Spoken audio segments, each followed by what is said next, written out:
Não dá, Não dá, não dá. não dá. Não, e nessa mesma pegada é aquela coisa que a gente fala de há 10, 15 anos, você fazer prova, eu lembro, eu fiz um monte de concurso assim, só estudava específica. Sim. Ah, vou estudar só específica aqui. E conseguia ir bem, né? Passava, Passava, então, fazer aí, ó. 60, 60 Aí, ó. e poucos. Mas Sim. hoje é o que você falou, Hoje hoje a régua tá muito alta. Não tem condições. Não Por tem exemplo, condições de eu fazer peguei- isso eu peguei hoje. hoje a prova da Receita Federal pra ver, né? Eu ainda não vi, eu só ouvi falar que Eu foi uma vi. bomba. Eu vi a prova, aí tem a prova 1, que é a parte que a gente faz conhecimentos básicos, Sim. e a prova 2, conhecimentos específicos. Cara, você olha a prova 1, você não, na 2 você passa. Aham. Tipo, são os direitos e tal. Sim. Na 1, cara, você pega lá fluência em dados. Ah, é, eles puxaram Cara, eu vi bastante a as mão. questões.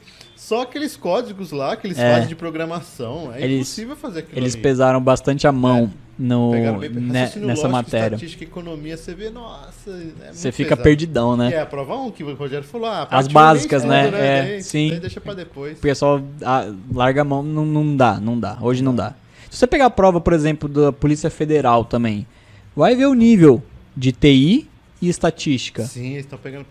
Nível NASA. A galera que tava voando não conseguia nem errar a questão, sabe? Eu não sei nem errar isso. A gente da Esse polícia, negócio né? doido, entendeu? TCU também, o TI, não, análise de dados, TCU, veio nível NASA. né? Tipo, assim, o cara que não é eliminado consegue passar, entendeu? Porque É, tem o cara que trabalha comigo lá, trabalha no meu andar, ele passou agora pro auditor É. do TCU. Nossa, E ele foi falou, muito pra estudar puxado. essa matéria aí de análise de dados foi uma loucura, porque nem tinha Loucura. material. Então, e esse que é o lance. Como é uma matéria que ela é relativamente nova, né? E a gente percebe um aumento da cobrança dela nos concursos da área de controle e da área fiscal. Cada Sobretudo vez mais. FGV, né? Cada vez mais, e sobretudo a FGV. Então tem esse gap ainda, né? Então é uma matéria que estão cobrando, mas o material ainda não tá muito 100%. Então tá correndo atrás, né? E é um Atrás. material que só pedia pra concurso específico de TI. Exato. Que é Python, COBIT, Isso, COBIT, né? programação, Cara, isso daí não pedia pra SQL, banco de dados. Um Exatamente. nível de cobrança assim. É bem complicado. Pegaram Então, bem pesado. quando os alunos veem lá uma prova que é FGV e vai cair a análise de dados, o pessoal já treme na base já. Saiu o edital pra Cefaz do Mato Grosso, é o É. maior salário do Brasil hoje. Isso, acho que 39. É por aí. Eu vi Um o absurdo. edital, não sei se você chegou a ver. Eu vi por Cara, cima. metade da prova é TI, né? TI. É TI. TI TI é nível pesado. superior em qualquer área. TI pesado. Muito pesado. É. Então, E SS São Paulo que o pessoal tá especulando, né? Que tal, eu não sei. Talvez venha carga específica de TI. Então o pessoal O não último sabe. teve. Então, O o pessoal último não teve. sabe se, então beleza, se vai ter carga específico, talvez a parte pesadona de TI fique no TI, entendeu? E aí talvez pro auditor fiscal que é a parte raiz, tributária, raiz. talvez venha uma parte mais enxuta, né? Não se sabe ao certo, né? Sim. A ver ainda, né? Eu queria te perguntar sobre. Pode falar sobre você e Sim. dos seus alunos. Quais são as matérias que você teve mais dificuldade de aprender? E Sim. Eu tive muita dificuldade, mas muita, em português português? e direito administrativo. Nossa, cara. Contabilidade pública também deu um nó, assim, quando eu li a primeira vez. Deu um nó bem dado, assim, mas as outras eu consegui desenvolver bem, né? As matérias que o pessoal tem, por exemplo, contabilidade geral, né? O pessoal sofre Essa é muito punk. com essa. Cara, eu até que desenvolvi bem. Depois do choque inicial, né, que dá um nó na cabeça, porque ele tem uma lógica meio diferente do que a gente está habituado no nosso dia a dia. Depois que passou disso, eu consegui desenvolver bem. Direito tributário, adorei estudar. Foi a primeira matéria que eu comecei a atingir percentuais de acertos assim, Nossa, bem, que bem, legal. bem bacanas, né? Direito constitucional achei gostoso. Direito administrativo eu achei um porre, mas nossa, e uma confusão, cara. E assim, eu tive muita dificuldade que eu tive que ler de cabo a rabo 2 vezes. A primeira vez que eu li o livro inteiro, né? Eu tava pelo livro. Eu terminei o livro e falei, bom, acho que eu retive 30% disso aqui, né? Se foi 30. Eu vou tentar ler de novo de cabo a rabo e vamos ver o que acontece. Aí eu li de novo, aí as coisas começaram a fazer um pouco mais de sentido. Aí o direito constitucional eu já tinha estudado também. Você começa a conectar as coisas e fluiu melhor. Então, direito administrativo eu tive muita dificuldade. Contabilidade pública também, no início deu um nó. Eu tive que estudar umas 2 vezes de cabo a rabo também. E português, acho que foi a minha maior dificuldade, cara. É muito doido isso. Porque assim, eu não me considero um cara ruim em português, mas... Você é de exatas, né? Eu sou de exatas, mas assim, eu sempre tive dificuldade com algumas regras específicas de português, alguns entendimentos lá e tal.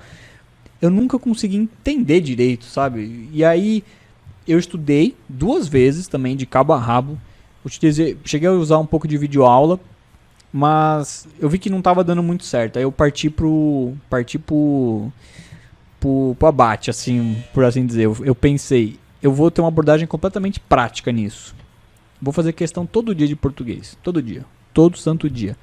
Eu pagava um pedágio, falava pra mim. Eu acordava, antes de começar a estudar, eu fazia 20 questões de português. Ah, é? Era tipo um pedágio. Todo dia, todo dia. Então eu meio que fiz um intensivão em português pra tentar marcar o X no lugar certo. Esse era o meu objetivo. Porque alguns assuntos, eu estudei, revisei, não sei o que, e eu ia fazer a questão, eu ficava confuso, não entendia direito. Eu parei de meio que tentar entender. E aí de tanto fazer questão, meio que virou uma máquina, era muito doido isso, porque eu pegava a questão, eu sabia qual era a certa, mas eu não sabia direito por quê. E pra mim aquilo bastava. Tem muita repetição, né? Pra mim aquilo bastava. Eu falei, cara, eu tô satisfeito com isso, eu tô acertando, vai ser isso, entendeu? E foi assim que eu resolvi português, cara. Então assim, eu pegava a questão de português, eu sabia qual era a certa, mas eu não sabia direito por que aquela era certa. Ou por que a outra estava errada, entendeu? Mas eu sabia que aquela estava errada e aquela estava certa. E a sua dificuldade era tanto aí... na parte de não, gramatical quanto... Não, gramatical eu ia bem, era alguns assuntos de português, entendeu? Interpretação no início eu ia muito mal. Eu achava que era tudo muito subjetivo. Eu também. Eu ficava puto. Eu também. Que eu lia as questões e eu falava, esse cara tá viajando e não sei o quê. Mas depois, com muita prática, eu comecei a entender a interpretação de texto. Eu comecei a buscar evidências no texto, entendeu? Tem uma lógica. Tem uma lógica. Tem uma lógica. Hoje eu não consegui ver essa Não, lógica. mas depois de... se for da FGV, a lógica ainda existe, né? A lógica tá na cabeça do examinador, às vezes. Mas assim, com muita prática, eu comecei a entender... Porque assim, algumas coisas eu deduzia, entendeu? Tipo assim, eu li o texto e eu falava, o cara tá querendo dizer isso. É isso que eu faria. Mas aí depois eu pensei, não, o que tá escrito no texto? O que o texto tá me dando evidências, entendeu? E aí eu buscava me apegar ao texto. Se eu não encontrasse nada ali, aí sim eu deduzia alguma coisa. Mas antes de deduzir, eu me apegava única e exclusivamente ao texto. E isso fez aumentar bastante os meus acertos. Cara. Bastante. E nesse período que você estava estudando português, você chegava a ter a paranoia de começar a corrigir os outros, assim, o cara tá falando errado. Internamente sim. Internamente sim. É natural porque tem muita coisa que você estuda e você descobre, né? E muita coisa eu descobri. Caraca, eu não sabia que era isso. Não sabia que era assim assado, eu escrevi errado tal coisa, entendeu? E aí você fica meio bitoladinho, né? Você fica pensando. Não, mas eu internamente eu corrigia, né? Claro, não falava, né? Tá falando errado aí, tá escrevendo errado aí. É porque a gente fica exigente, né? Você fica, cara. E assim, eu tava estudando PSS São Paulo e tem discursiva. Então eu praticava muito escrita, então você começa a ficar crica. Eu pratiquei tanto que eu completei um caderno de caligrafia, porque minha letra era feia. É mesmo? Eu aprendi a fazer letra de forma pra fazer discursiva. Porque minha letra de mão, né, é feia. É, assim, dá pra entender. O examinador, ele leva em consideração. Né? Dá pra entender, só que eu me colocava exatamente isso. Eu pensava, cara, eu preciso facilitar a vida do cara que tá ali corrigindo a minha prova. Exato. Eu preciso escrever lindo, sabe? Eu preciso que ele olhe pra minha prova e fale, nossa, que prova bonita. A primeira coisa que ele pensa, entendeu? Nossa, tá bem estruturado, não comeu linha, escreveu bonito e tal, entendeu?